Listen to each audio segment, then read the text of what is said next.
c'est un petit rêve d'enfant. J'avais peut-être 7-8 ans, c'est quand l'école de Reims s'est vendue, nous autres, dans notre Reims, où on demeurait. Puis j'avais demandé à mon père pourquoi qu'on ne chute pas la maison d'école, mais mes parents, c'était pas riche à tout casser. Ils gardaient plus pour nous donner à manger, puis nous acheter des petits repas pour aller à la messe. Fait que les mildiers avaient toujours germé, mais ça avait de temps qu'ils ont été cultivateurs, mais on n'avait pas le temps de s'occuper de ça.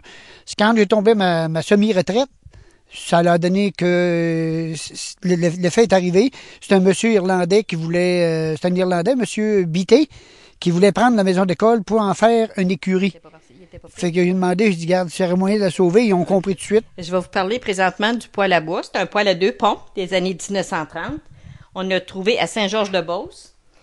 Le professeur faisait chauffer son manger ici. Il chauffait, l'autre côté servait pour chauffer la classe des élèves. On y retrouve des livres, des pupitres, des encriers, une chambre à coucher, une cuisine, des boîtes à lunch, un petit peu de tout ce qui se passait, qu'est-ce qu'il y avait dans les écoles dans les années 1900. Pour les encriers, il date de 1840. Quand que les élèves n'avaient plus dans leur chose, ils allaient dans le vestiaire et la ramener. Ce petit-là, 1880.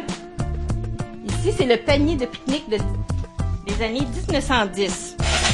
Le panier de pique-nique du professeur, il s'en servait seulement qu'à la fin, la dernière journée de l'école. Depuis que j'ai 6-7 ans, qu'on en ramasse. Il y a plusieurs objets que j'ai trouvés, que je me rappelais même plus que j'avais ramassés.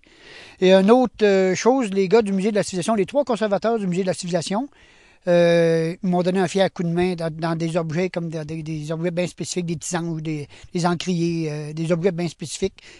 Ici, on a un bureau de 1920, 1940, 1950, 1950, 1910. Alors, vous avez pris le bâtiment, vous l'avez emmené ici, original, comme ça. 1920. Oui, on est obligé de baisser la couverture parce que suivait sur la hauteur des fils d'Hydro-Québec, puis Québec du téléphone, on aurait fallu faire couper, puis ça aurait coûté une fortune. Fait qu'on a baissé la couverture de 6 pieds, puis on l'a emmené ici, rendu ici, on l'a relevé à sa hauteur normale. Les sacs à dos pour les enfants des années 40 à 50. Une charrette à chien qui servait à transporter les plus jeunes élèves à l'école. Quand les élèves étaient arrivés à l'école, l'institutrice dételait les chiens et les chiens, eux, revenaient à leur maison. Tu viens au monde avec ça, je sais pas, tu peux pas développer ça en cours de route, je pense pas. Tu viens au monde avec ça, parce que j'avais déjà 5-6 ans que j'ai ramassé des morceaux de valeur qui sont pratiquement inestimables aujourd'hui. C'est dans nous autres. On dirait qu'elle s'amplifie avec les années. La carte, c'était une ancienne institutrice qui avait ça, qui a déjà fait l'école vraiment dans cette école-là, dans le temps qu'elle était au premier rang. L'impression est très simple, c'est d'essayer de les remettre dans le contexte des années.